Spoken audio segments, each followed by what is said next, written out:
What's up guys, it's CZ here, welcome back to Yu-Gi-Oh! Deck of the Day. Today we're taking a look at Obelisk. We covered Slifer, and now it's time to see a new strategy that can adapt to being able to use by the gods. And just like before, I'm going to mention that Obelisk is completely interchangeable with Slifer. You can exchange pretty much the Obelisk specific cards for the Slifer ones, leave the rest of the Egyptian god related cards out as they are, and you have a Slifer deck. So yep, you can change it out depending on which god you want to use, but this deck is mainly focused on Obelisk. So before we begin with the deck, if you enjoyed, give it a thumbs up, subscribe to the channel so you don't miss our upcoming content, and now let's get to the deck profile. So starting off with the monsters, we have of course 3 copies of Obelisk. This is now important to do. You need to max out the gods for multiple reasons. First of all, being able to add them or hard draw them makes them much better with Soul Crossing because you need to use them as disruptions, and Soul Crossing unfortunately is not a searchable card. The gods thankfully are searchable with a certain card, and being able to draw Soul Crossing either going first or going second is really huge because you can either use it as a huge storm during your turn to pretty much destroy an entire established board, or using during your opponent's turn to destroy their board and try to stop them midway before they even make their full board, and get a really good monster on the field as well. And Obelisk, I think, is not as good as Slifer these days, but it still has its advantages over Slifer. Mainly, it's always something that you know what you're going to get. You always have 4,000 attack points, and it doesn't depend on your hand being full in order to have attack points.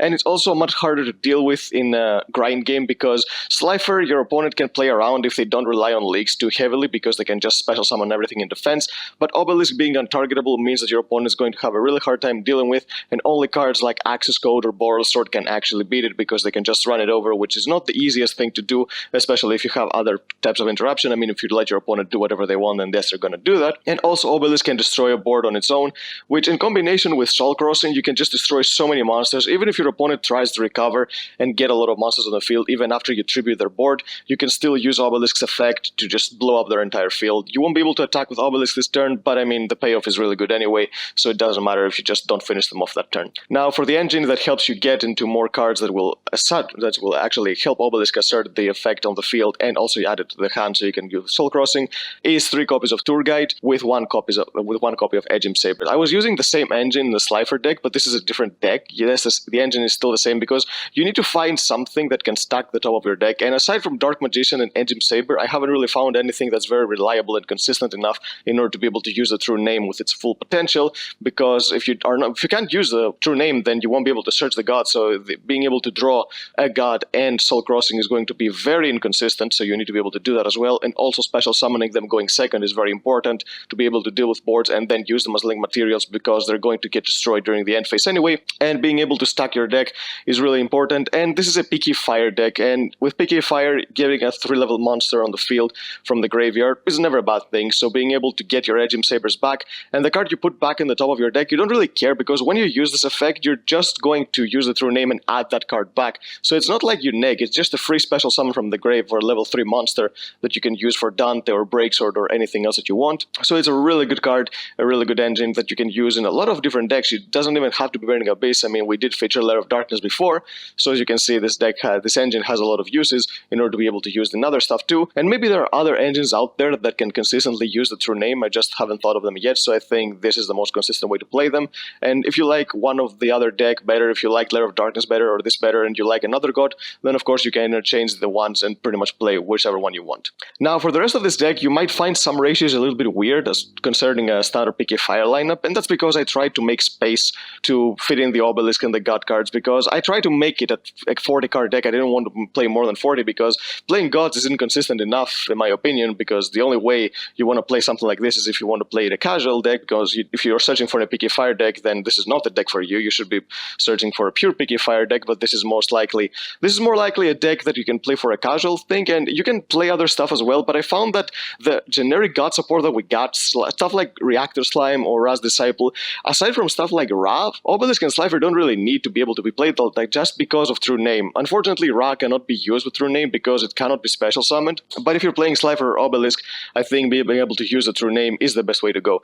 So we're starting off with 2 copies of Fiendish Rhino Warrior. You do usually use your normal summon for Tour Guide, and you do have other normal summons in the deck, so you don't really need to max this out. I don't think I would max this out on a pure Picky Fire deck anyway, because you do have the Torn Scales now, so you do have better normal summons, but it's still a really good card. For the Burning Abyss monsters, we have 2 copies of Graph and 2 copies of Seer. These 2 you can play more, but I would not play less. I mean, 2 are fine, because if you draw it before when it was was that one, especially Seer, you would have to use something like a Libic to get out of your hand. But now it's not very important, so being able to play 2 and 2 is really good.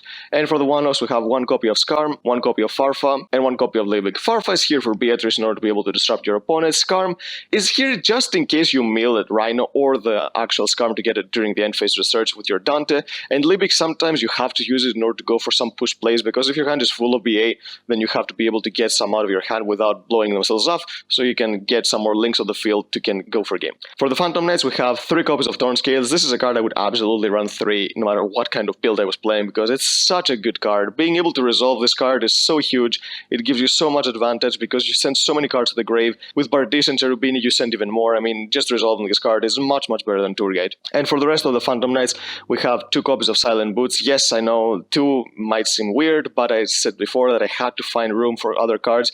And when you have Torn Scales, it doesn't really matter too much if you open the boots, unless you're playing pure PK, but this is not a pure PK deck, so you can go away with only playing 2. And we have 1 copy of Ancient Cloak and 1 copy of Ragged Gloves. You would play 1 copy of Ragged Gloves anyway, I think. Maybe more copies of Ancient Cloak, but just 1 is here for the effect of your Torn Scales to send it, and then search your Silent Boots, and then you can get to your Fog Blades and all your rank 3 and Link plays, so yeah, that's pretty fine. And I do play some extenders. I play 2 copies of Psychic Wielder and 2 copies of Psychic Tracker. I think these are the most reliable ones. Maybe you can consider Kagemucha Knight if you want to tame block stuff like your Tour Guide, but still I think these 2 are much better because you can use them whenever you want, because sometimes you don't really care about Tour Guide's effect resolving, and you'd rather your opponent use an Ash there and then go for your extender for your Wielder or Tracker, rather than absolutely destroying the chance of your opponent ever using Ash, because if you chain block Tour Guide, they will not be able to use Ash on Cherubini anyway, and maybe you want that search for your Fog Blade with your Bardiz, so you'd rather your opponent waste Ash on something like that if you have the extender, rather than using it later in the combo. For the spells, we have 3 copies of Fist of Fate. This card, you have to have it in order to be able to make the most use out of Obelisk, especially going first, because if you don't max this out, then what is the purpose of Obelisk in your hand? If you have Soul Crossing, then yes, that's good, but sometimes maybe your opponent can play around that, so you need to be able to get to your Obelisk, especially going second too, because if you summon Obelisk going second, if your opponent has an established board on the field, then maybe they don't really care about Obelisk because they can basically negate the effect. But if you have Fist of Fate, which is a card that your opponent cannot respond to, then you can negate something and destroy it, and then you can proceed to attack with something with Obelisk over something else, and then maybe use Obelisk's effect to destroy the rest of the board once you've dealt with the negates that you can actually stop Obelisk. So this is why Fist of Fate is such a really good card going first and going second, and you absolutely need to max it out. 3 copies of Soul Crossing. I think this card is the best type of support that Gods could have gotten. If your opponent could not respond to this, then yes, that would have been really good, but unfortunately that's not the case.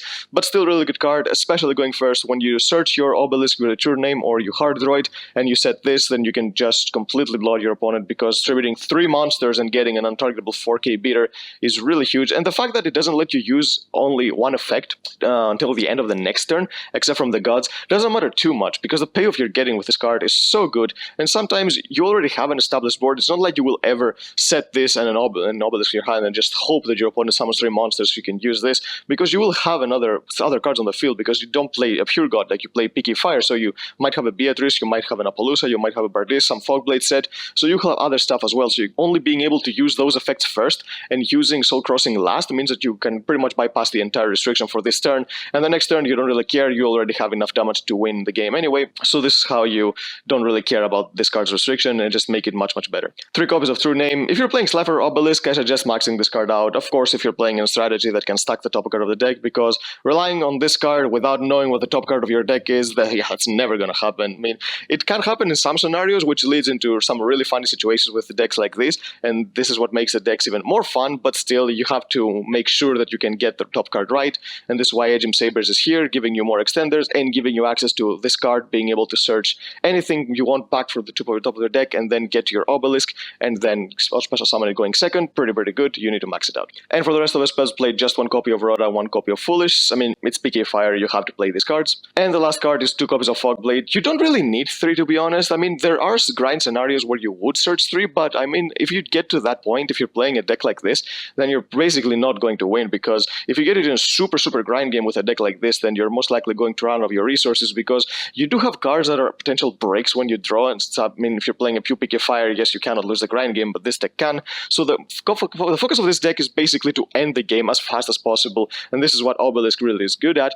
and this is why I think Obelisk might be better than Slifer in this particular version, because Slifer, unless you have Thunder Force attack, then you're not going to get it attack too high, so this is why I think being being able to use Obelisk 4K. Guaranteed 4K attack means that you're going to get for game more fast. For the extra deck, we have 2 copies of Dante. You don't really need to play 3. I wouldn't play 3 in a pure PK Fire deck. I think the point that we use 3 Dantes is just completely back in the story right now.